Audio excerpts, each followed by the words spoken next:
Elle will never forget the day my world crumbled. It started like any other. A mundane Tuesday filled with work emails, Jason's half-hearted attempts at homework, and the familiar hum of a coffee maker in the background. Nothing seemed off. Nothing warned me of the storm brewing in the distance. If I'd known, maybe I would have done something differently, though in hindsight, I doubt it. Some disasters are inevitable. I was sitting in the living room, scrolling through bills on my laptop, when the notification popped up. Your balance has fallen below the minimum threshold, it read. That was odd. The college fund had more than enough in it. 6 years of careful saving for Jason's future. Laura and I had both agreed it was untouchable. It wasn't a conversation we needed to revisit because we both knew how much it meant. Or so I thought. I logged into the account, expecting to see some sort of mistake. Maybe a glitch? Banks mess up all the time, right? But no, the truth hit me like a freight train. The account was empty. Not low balance empty, but $0, 0 cents, no transactions in sight. I stared at the screen, the numbers burning into my eyes, hoping, praying. It was a joke, but it wasn't. Laura. I called, my voice shaky. No response. Laura.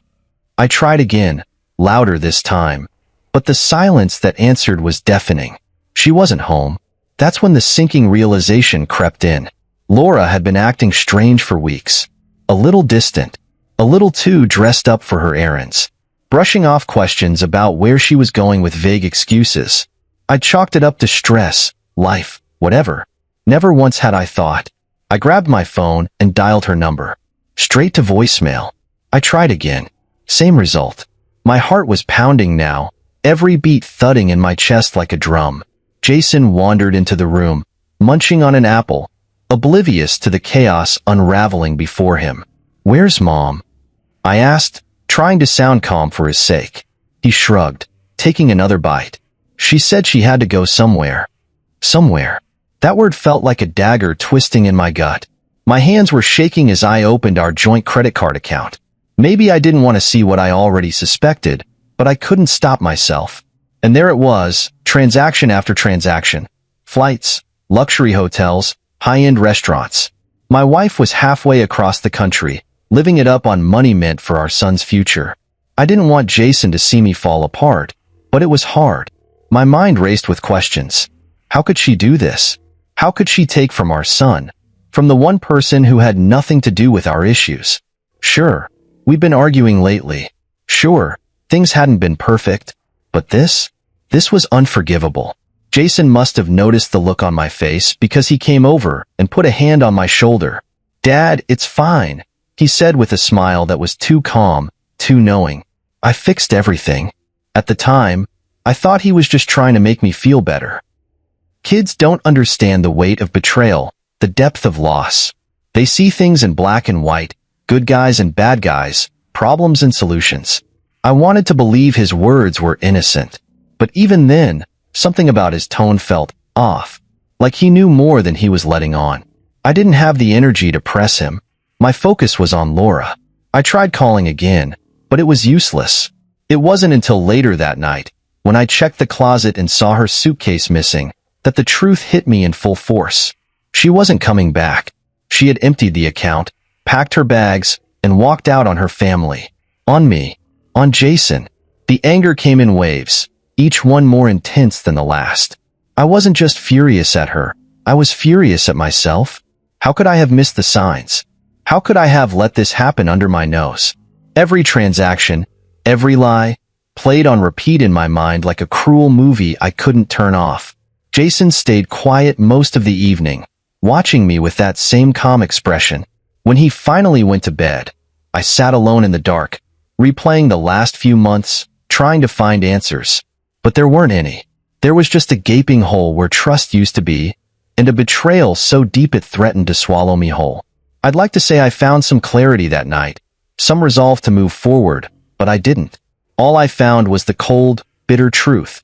The woman I loved had chosen herself over her family, and there was no coming back from that. What I didn't know, as I sat there drowning in my grief, was that Jason had already started working on a solution, one I couldn't have imagined in my wildest dreams. The days following Laura's betrayal were a blur.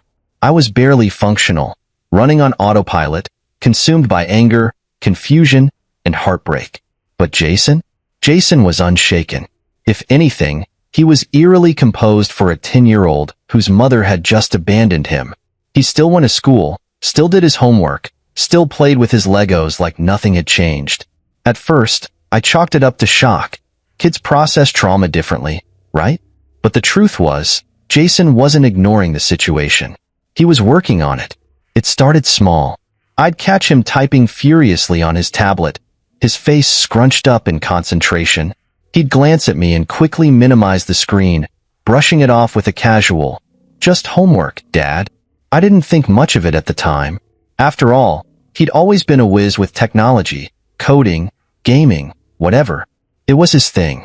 But then there were the whispered phone calls. "Who are you talking to?" I asked one evening, catching him in the kitchen with the phone pressed to his ear. He looked startled, like a deer caught in headlights. Nobody," he said, shoving the phone into his pocket and hurrying out of the room. I didn't press him. I figured he was talking to a friend, or maybe even a counselor from school. Everyone handles grief differently, I told myself. Maybe this was his way of coping. Then there was the garage. Jason started spending hours in there, tinkering with tools and wires. I didn't pay much attention at first. I assumed he was working on one of his little engineering projects. He'd always been good at building things. Robots, model planes, stuff like that.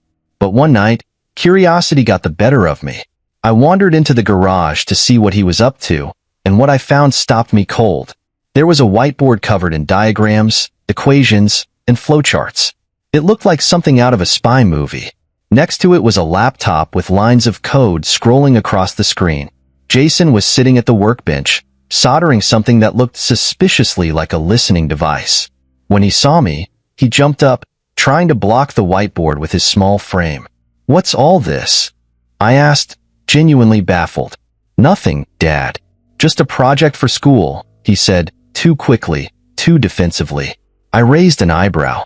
"A school project? Since when does fourth grade require surveillance equipment?" Jason's face turned red, and for a moment, I thought he might actually confess.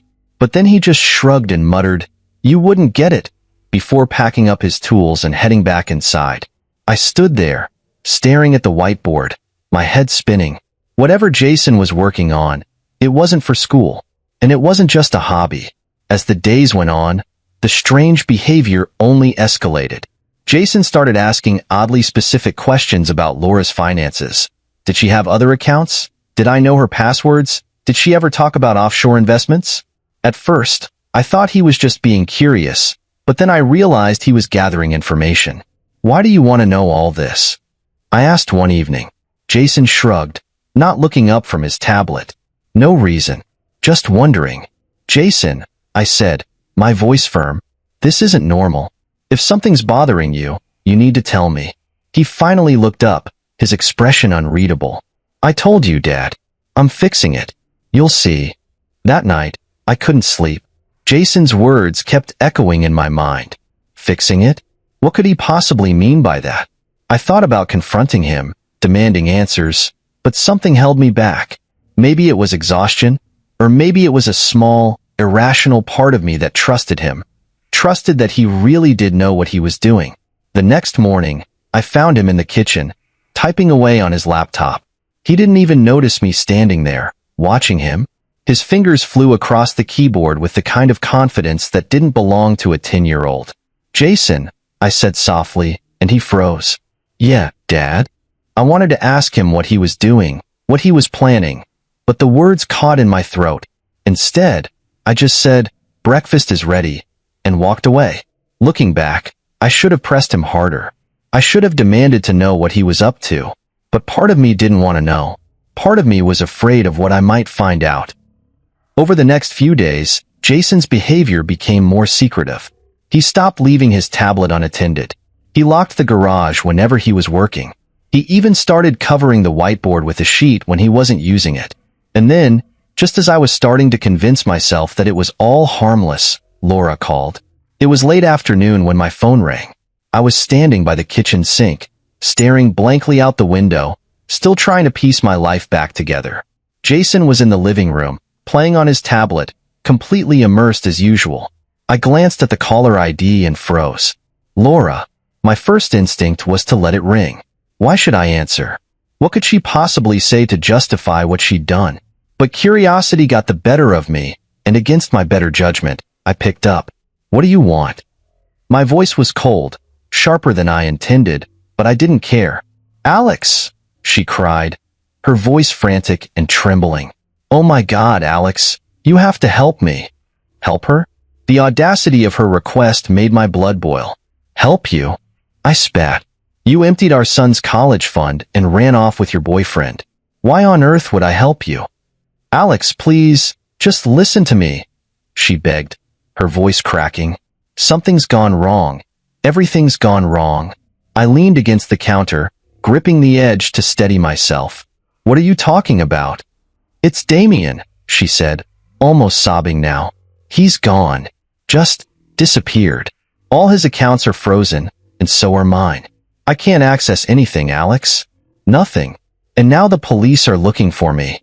Her words hit me like a slap, but it wasn't sympathy I felt. It was satisfaction. Cold, hard satisfaction. I wanted to ask her how it felt to be stranded, powerless, abandoned, the way she'd left Jason and me. But I stayed silent, letting her dig her own grave. Alex, please, she continued, her desperation growing. I don't know what's happening. I don't know who did this, but I need your help. I'm stuck in Miami with no money, no ID, nothing. Damien said he'd take care of everything, and now he's just gone. Sounds like a real stand-up guy, I said dryly, unable to resist the jab. She didn't even acknowledge it, too consumed by her panic. I swear, Alex, I didn't mean for any of this to happen. You just what, Laura? I snapped, my anger finally boiling over. You just stole from your own son? You just walked out on your family for some guy who clearly doesn't give a damn about you? Is that what you didn't mean to happen? There was a long pause on the other end, broken only by the sound of her shaky breathing. I made a mistake, she whispered. A mistake? I barked out a bitter laugh. You don't get to call this a mistake, Laura. You made a choice, a selfish, cruel choice, and now you're paying for it. Alex, please, she said again, her voice barely audible. I have nothing. I don't know what to do. I need you. I opened my mouth to reply, but before I could, Jason appeared in the doorway, holding his tablet. Who's on the phone? He asked, his tone casual, as if this were any other day. I covered the receiver and whispered, It's your mom. Jason's face darkened for a brief moment, but then that same calm, knowing smile spread across his lips. Put it on speaker, he said. Jason. Trust me, Dad. Put it on speaker. Something in his tone made me hesitate. This wasn't a request. It was a command. I didn't understand why, but I found myself obeying. I pressed the speaker button and set the phone down on the counter. Laura, I said, my voice hardening, you're on speaker now. Jason's here. There was a sharp intake of breath on her end. Jason, she said, her voice softening. Sweetheart, it's Mommy. Save it, Jason interrupted, his tone cold and emotionless. I don't want to hear it. Jason, please, she pleaded. I know I hurt you. I know I made a mistake, but you didn't just make a mistake, he said, cutting her off again. You betrayed us. You stole my future. And now you're calling us because you want our help? That's pathetic. I stared at him, stunned. This wasn't the voice of a 10-year-old. This was the voice of someone older, someone wiser, someone darker. Jason, Laura whispered, her voice breaking. I'm your mother. I love you. I didn't mean. You don't love me, he said bluntly. If you did, you wouldn't have left. You wouldn't have stolen from me. You chose Damien over us, and now you're paying the price. I don't feel sorry for you. You deserve this. Jason, please, she sobbed. I'm begging you. Please help me. He smiled then, a chilling, confident smile that sent a shiver down my spine. Don't worry, Mom, he said. I already did. What? She asked, her voice laced with confusion. Let's just say, he replied, his tone almost gleeful, Damien won't be around to hurt anyone anymore. And neither will you. The line went dead. I stood there, staring at Jason, my mind racing. What did you do? I whispered. He looked up at me, his eyes calm, almost proud. I told you, Dad, he said. I fixed everything. When Jason uttered those words, I fixed everything. I didn't know whether to feel proud, horrified, or completely confused. My 10-year-old son, standing there with that unnerving calmness, had just silenced his panicking mother with a cryptic remark that left me more unsettled than ever. My mind raced with possibilities, each one more absurd than the last. What could he have done? He's just a kid, right? Jason, I said, trying to keep my voice steady. What do you mean? You fixed everything. What did you do? He shrugged casually, as if we were discussing his math homework. It's like I said, Dad. Mom and Damien can't hurt us anymore. I felt my stomach twist into a knot. Jason, this isn't a game. You need to tell me exactly what you've done. He sighed, like a parent indulging a child's endless questions, and motioned for me to follow him into the living room. Okay, fine. I'll show you. We sat down on the couch, and he opened his tablet. The screen lit up with a dizzying array of charts, bank statements, and what looked like coding scripts. My pulse quickened as he started explaining, his voice calm and methodical, as if he were presenting a science project. Remember how Mom drained my college fund? He began. Well, I figured if she could take the money, I could take it back. I stared at him, speechless, as he pulled up a series of bank transactions. Sure enough, the $50,000 Laura had stolen was back in the account. Not just sitting there, but reorganized and invested in a way that made my head spin. How did you? I stammered. Easy, he said, as if hacking into bank accounts was as simple as tying his shoes. Mom wasn't exactly careful with her passwords. I just used the ones she saved on her phone to access her accounts. Damien's, too. He wasn't any smarter. Once I was in, I transferred the money back to where it belongs. That's illegal, I said, though my voice lacked conviction.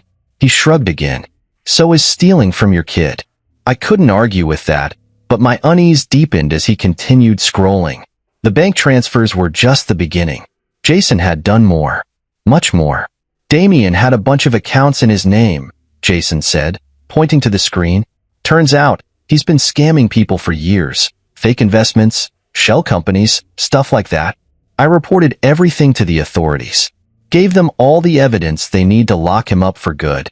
You reported him? I asked, my voice barely above a whisper. Yep. I even made sure the trail led back to Mom, too, he added, with a smirk that chilled me to the bone. She helped him spend the money, so technically, she's part of the scam.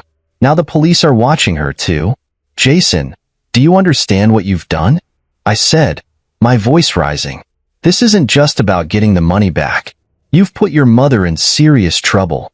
She put herself in trouble, he shot back, his tone sharper now. She chose Damien over us. She chose herself over us. Why should I feel sorry for her? I didn't know how to respond. He was right, of course. Laura had betrayed us in the worst possible way. But hearing those words come from my son, delivered with such icy detachment, made my chest ache. This wasn't just a 10-year-old taking a stand. This was something darker. And Damien? I asked, dreading the answer. What do you mean? He won't be around anymore? Jason grinned. Oh, don't worry. He's fine for now. He just doesn't have any money or anywhere to hide. The authorities froze all his accounts. By the time they find him, he'll be broke and in jail. The casual way he said it, as if destroying a man's life was no different than squashing a bug, sent a shiver down my spine. Jason, I said, choosing my words carefully, why didn't you tell me about this before? Why didn't you let me handle it? He looked up at me, his expression suddenly softer. Because I knew you wouldn't do anything. You just let her get away with it because you're too nice. Someone had to stop her, Dad. Someone had to protect us. I felt like the ground had shifted beneath me. My son, my sweet, brilliant boy, had taken it upon himself to not just fix our situation, but to exact revenge in a way I couldn't have dreamed of. I didn't know whether to be proud of his resourcefulness or terrified of what it meant. Jason, I said after a long pause, I'm not sure this is the right way to handle things. He tilted his head, his calm demeanor never wavering. Maybe not, but it worked. I leaned back on the couch, running a hand through my hair. I didn't know what to say, what to feel. My son had done what I couldn't, taken control of a hopeless situation and turned it on its head. But at what cost? Jason closed his tablet and looked at me with that same unnerving confidence. Don't worry, Dad, he said. Everything's going to be okay now. But as I sat there, staring at him, I couldn't shake the feeling that things were far from okay. I didn't sleep much after Jason's revelation. How could I? The sheer magnitude of what he'd done kept replaying in my mind, like a movie stuck on an endless loop. My son, a 10-year-old, had engineered a scheme so intricate, so devastating, that it left a grown man and woman completely ruined. And the worst part? He didn't seem to feel the slightest shred of guilt about it. I told myself I'd talk to him in the morning, but life had other plans. The phone rang again, Laura. My first instinct was to ignore it. After all, what could she possibly say that would change anything? But a small, masochistic part of me wanted to hear her squirm. So I answered. What? I barked, not bothering with pleasantries. Alex, please, she sobbed. I need your help. I'm begging you. The sound of her voice was almost unrecognizable. Gone was the confident, self-assured woman who had waltzed out of our lives without a second thought. In her place was someone desperate, broken. You've got some nerve calling me, I said coldly. Alex, listen to me, she said, her words tumbling out in a frantic rush. The police are after me. They froze all my accounts. Damien's gone, just vanished. I don't even know where he is. I'm stuck, Alex. I don't have any money. I don't have anywhere to go. And whose fault is that? I cut in, my voice rising. Alex, please, she cried. I know I messed up, okay? I know I hurt you and Jason, but I didn't deserve this. I don't deserve to be left with nothing. I let out a bitter laugh. You emptied our son's college fund, ran off with your boyfriend, and now you're crying because the consequences caught up to you? You do deserve this, Laura. Every last bit of it. There was silence on the other end, broken only by her shaky breathing. I didn't think it would get this bad, she whispered. You didn't think at all, I snapped. You were too busy living it up with Damien to care about what you left behind. Well, guess what, Laura? You made your bed. Now you get to lie in it. She started sobbing then, loud and uncontrollable. Alex, I'm begging you. Please, just help me get out of this mess. I don't have anyone else to turn to. I felt my jaw tighten. Anyone else to turn to? The sheer audacity of that statement made my blood boil. After everything she'd done, she had the gall to act like a victim, like I owed her anything. There's nothing I can do for you, I said flatly. Don't say that, she pleaded. You can talk to the police, tell them it was all Damien's fault. Because lying to cover for you worked out so well the first time, I said, cutting her off. No, Laura. I'm done cleaning up your messes. Alex, please, she shouted, her voice breaking. If not for me, then for Jason. Do it for him. That was the last straw. Don't you dare bring Jason into this, I said, my voice dangerously low. You don't get to play the concerned mother now, not after what you did to him. You made it perfectly clear where your priorities lie, and they weren't with your family. Alex, I'm sorry, she cried. I didn't mean for any of this to happen. I just wanted to be happy. Happy? I repeated, my voice dripping with disbelief. You think stealing from your son and running off with some loser was going to make you happy?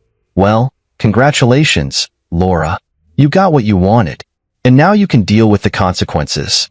There was another long silence, and for a moment, I thought she'd hung up. But then she spoke again, her voice small and broken. Is this really how it's going to be? She asked. You're just going to abandon me like this? The sheer irony of her words almost made me laugh. You abandoned us first, I said simply. And no, Laura, I'm not abandoning you. I'm just letting you deal with the mess you created. Goodbye. I hung up before she could say another word. When I turned around, Jason was standing in the doorway, watching me with that same calm, calculating expression. "You didn't let her off the hook, did you?" he asked. "No," I said, my voice heavy with exhaustion. "I didn't." He nodded, as if that was the only acceptable answer. "Good. She doesn't deserve our help." I wanted to tell him that it wasn't that simple, that no matter how much I hated Laura for what she'd done, a part of me still struggled with the idea of leaving her to fend for herself. But looking at Jason, at the steely resolve in his eyes, I knew he wouldn't understand. Or maybe he would, and that scared me even more.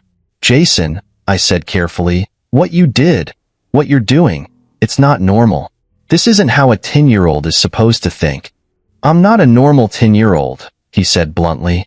I didn't have an answer to that. If there's one thing I've learned, it's that people like Damien don't just roll over when they're cornered. They lash out.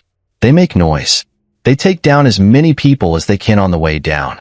That's exactly what happened next. It started with a phone call. Not from Laura this time. No, I'd blocked her number.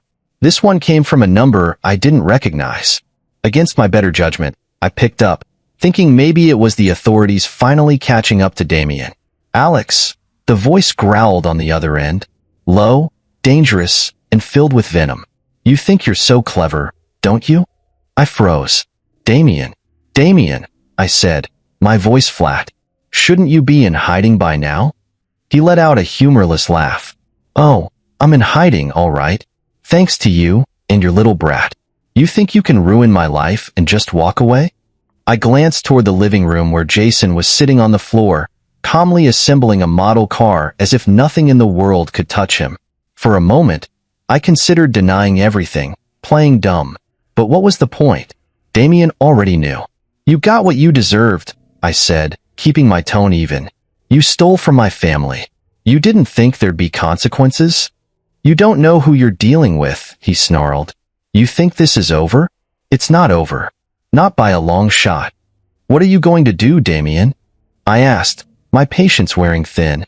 "You're broke. You're wanted. You're finished." "Maybe," he said, his voice chillingly calm. "But I'm not going down alone. I know where you live, Alex. I know where your son goes to school. And if you think I'm just going to sit back and let you ruin me, you're dead wrong." My blood ran cold. He wasn't bluffing. Damien was many things. A liar, a thief, a coward. But he wasn't the kind of man to make empty threats. "You stay away from my son," I said, my voice shaking despite my best efforts. "Or what?" he taunted. "You gonna sick your little hacker on me again? Go ahead. Let's see how far he's willing to go." I hung up before he could say another word. My hands were trembling as I set the phone down on the counter. For a moment, I just stood there, staring at it, trying to process what had just happened. "Who was that?" Jason asked, his voice startlingly calm. "Damien," I said, turning to face him. "He knows what you did, and now he's threatening us." Jason didn't even flinch. "Let him try," he said, his tone so cold it sent a shiver down my spine. "Jason, this isn't a game," I said, kneeling down in front of him. "This man is dangerous. We need to call the police." "No," Jason interrupted, his voice firm. "The police won't do anything until it's too late. But I can handle this." "Jason." "Dad," he said, cutting me off again. "Trust me. I've got this." I wanted to argue, to tell him that this was too much for a 10-year-old to handle, that it wasn't his job to protect us. But the look in his eyes stopped me. It wasn't the look of a scared child. It was the look of someone who had already made up his mind. That night, Jason disappeared into the garage again, locking the door behind him. I didn't have the energy to stop him. I stayed up, pacing the living room, replaying Damien's words over and over in my head. Every noise outside made me jump. Every shadow felt like a threat. It wasn't until well past midnight that Jason finally emerged. He looked tired but satisfied, a small smile tugging at the corners of his lips. "It's done," he said simply. "What's done?" I asked, dread pooling in my stomach. He handed me his tablet, and my heart sank as I read the screen. He'd tracked Damien's location using some kind of GPS spoofing software. Not only that, but he'd hacked into Damien's burner phone, recording every threatening message he'd sent. And then, to top it all off, Jason had sent an anonymous tip to the authorities with all the evidence they needed to arrest Damien. "Jason," I said, my voice a mixture of awe and disbelief, "do you have any idea what you've just done?" "I stopped him," he said matter-of-factly. "He can't hurt us now." I wanted to believe him. I wanted to believe that this was the end of it, that Damien would be caught and we'd finally be safe. But deep down, I knew better. People like Damien don't give up that easily.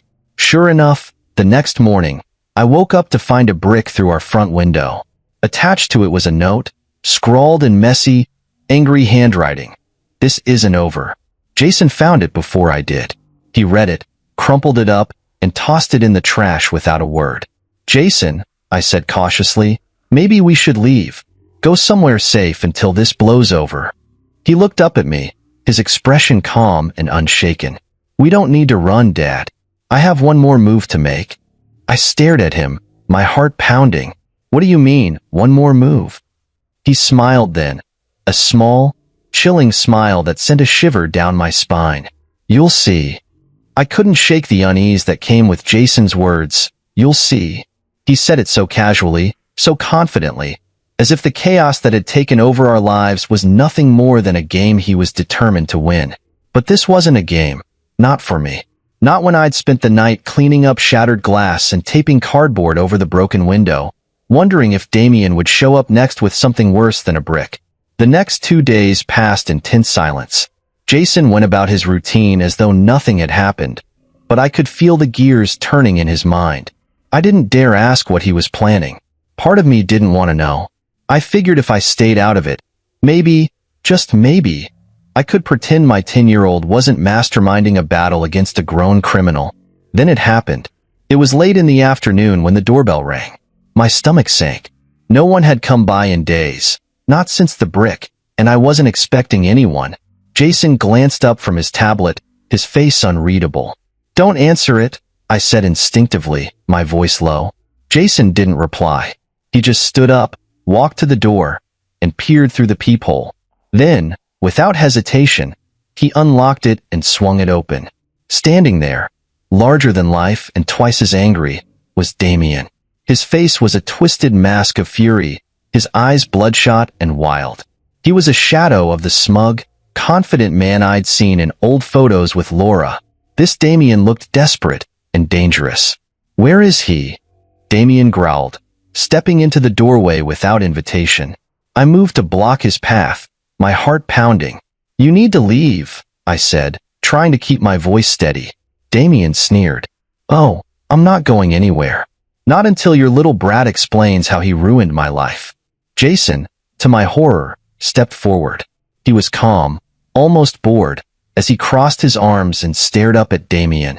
"You did that all by yourself," Jason said evenly. Damien's jaw clenched. "Listen, you little—" "You're broke," Jason interrupted, his tone sharp and cutting. "You're wanted in 3 states. And now you're here, threatening me and my dad. Smart move." I reached for Jason, intending to pull him back, but he shook off my hand. "Jason, stop," I hissed. But Jason didn't stop. He stepped closer to Damien, his voice steady and cold. "You shouldn't have come here. You're just making things worse for yourself." Damien let out a bark of laughter. "Worse? Kid, I've got nothing left to lose." "That's where you're wrong," Jason said, his lips curling into a small, chilling smile.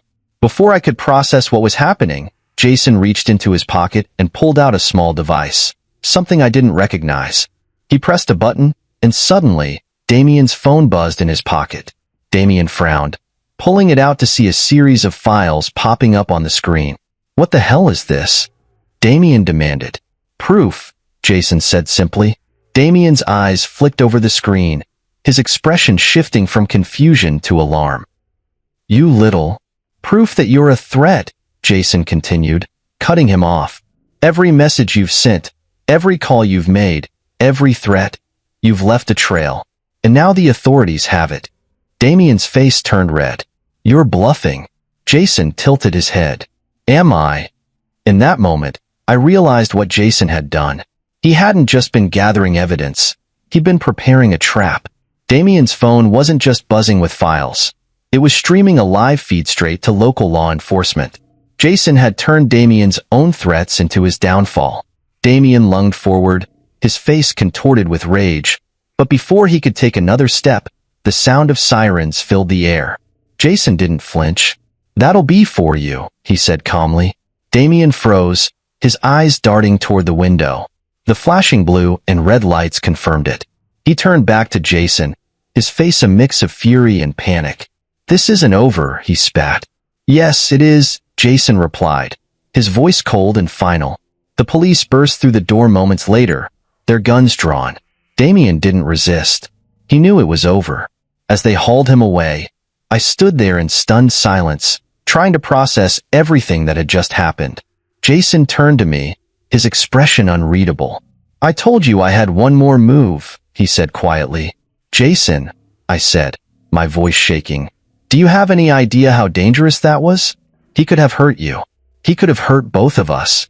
"But he didn't," Jason said, his tone matter of fact. "And now he's gone."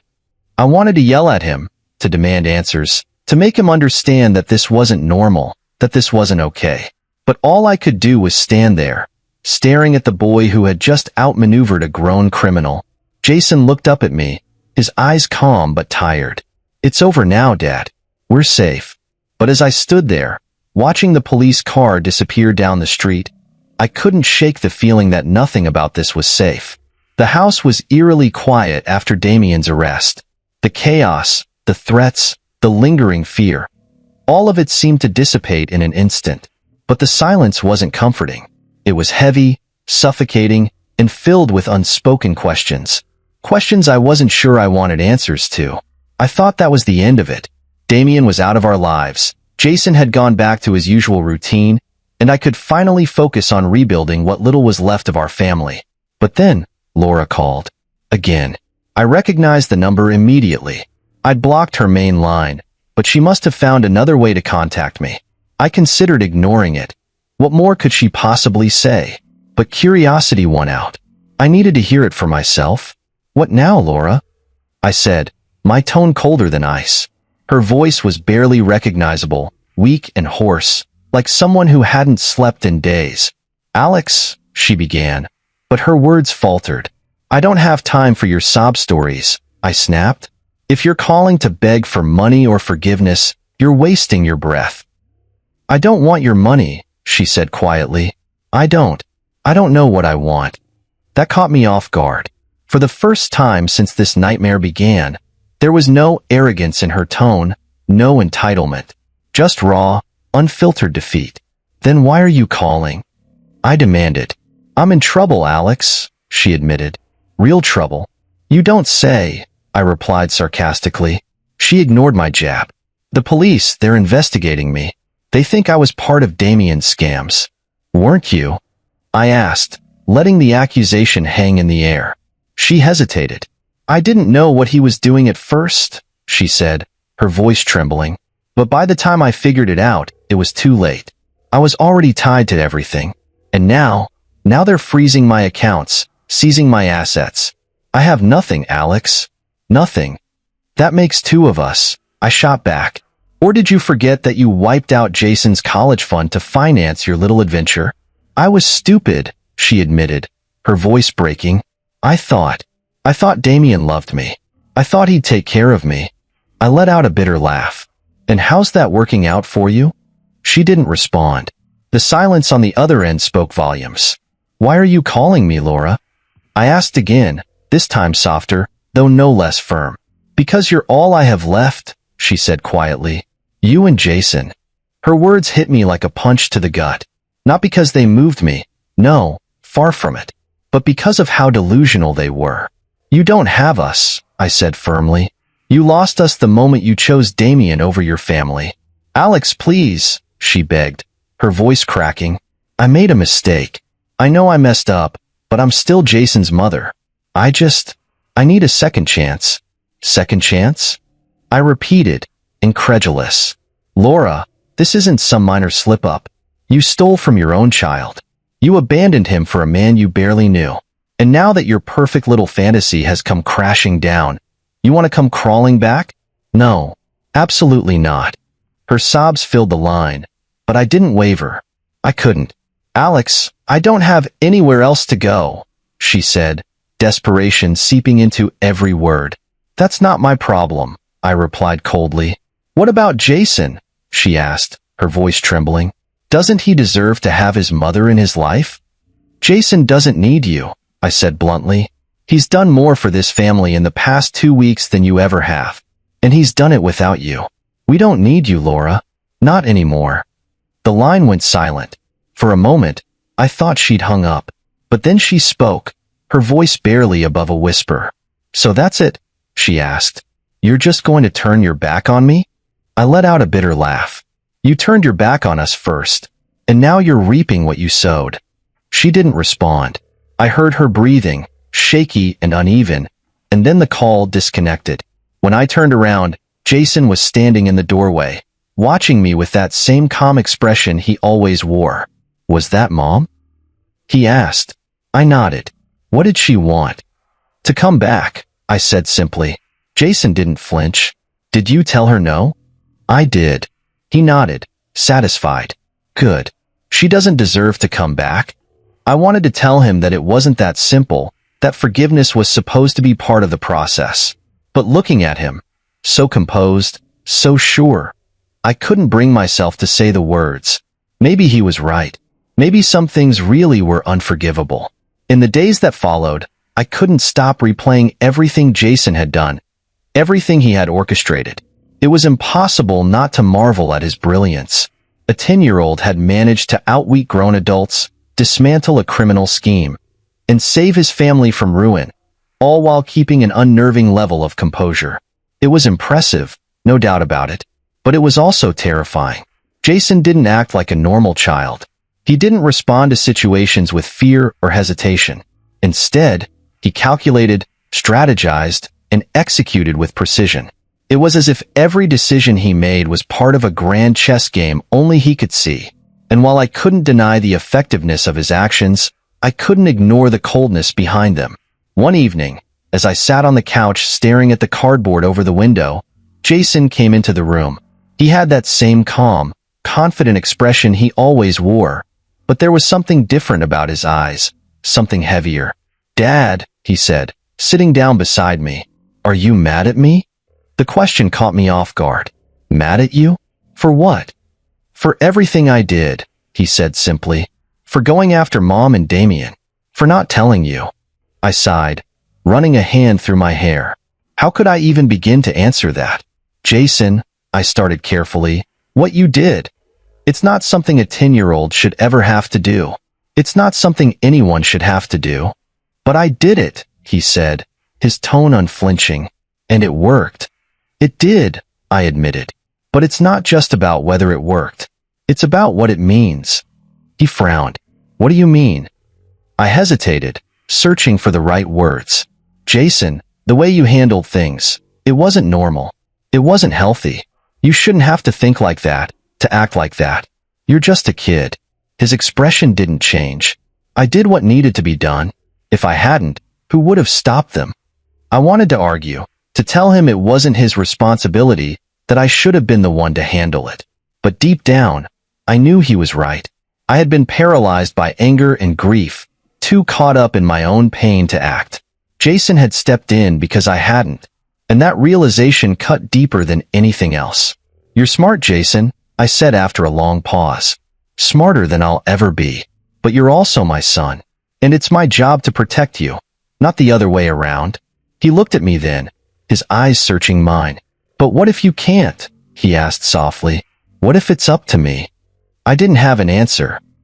How could I, when the evidence was staring me in the face? Jason had protected us.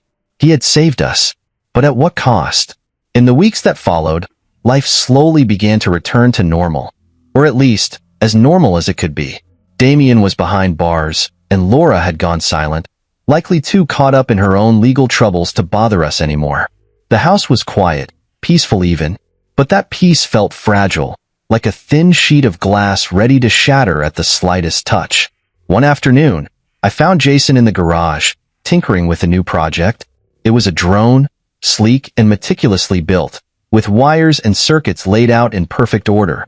He looked up when I entered, offering a small smile. "Hey, Dad," he said. "What's up?" I leaned against the doorway, watching him work. "You're always building something, aren't you?" He shrugged. "I like it. It keeps my mind busy." "That's a good thing," I said carefully. "But Jason, you don't always have to be fixing things. Sometimes, it's okay to let things just be." He didn't respond right away. Instead, he focused on soldering a tiny wire, his hands steady and precise. When he finally spoke, his voice was quiet. "I don't know how to do that." "What do you mean?" He set down the soldering iron and looked at me, his expression serious. "I don't know how to just let things be. If something's broken, I have to fix it. If there's a problem, I have to solve it. It's just how I think." I wanted to tell him that he didn't have to carry that burden, that it wasn't his responsibility to fix everything. But I knew better. Jason wasn't like other kids. He saw the world differently, and no amount of reassurance from me would change that. "You've got a gift, Jason," I said finally, "but it's also a responsibility. You're going to have to decide how to use it and who to trust with it." He nodded, his eyes thoughtful. "I know." I watched him for a moment longer, my chest tight with a mixture of pride and worry. Jason was brilliant, no question about it. But brilliance could be a double-edged sword. It could build or destroy, heal or hurt. And I could only hope that, as he grew, he would choose to build. That night, as I lay in bed, I thought about Laura's final words to me. "You raised a son who doesn't just survive, he conquers. But be careful, Alex. One day, his heart might be too cold to save." I didn't want to believe her, but the thought lingered. Jason was more than just a survivor. He was a force to be reckoned with. And while I was proud of him, I couldn't shake the fear that his brilliance, unchecked, might one day lead him down a path I couldn't follow.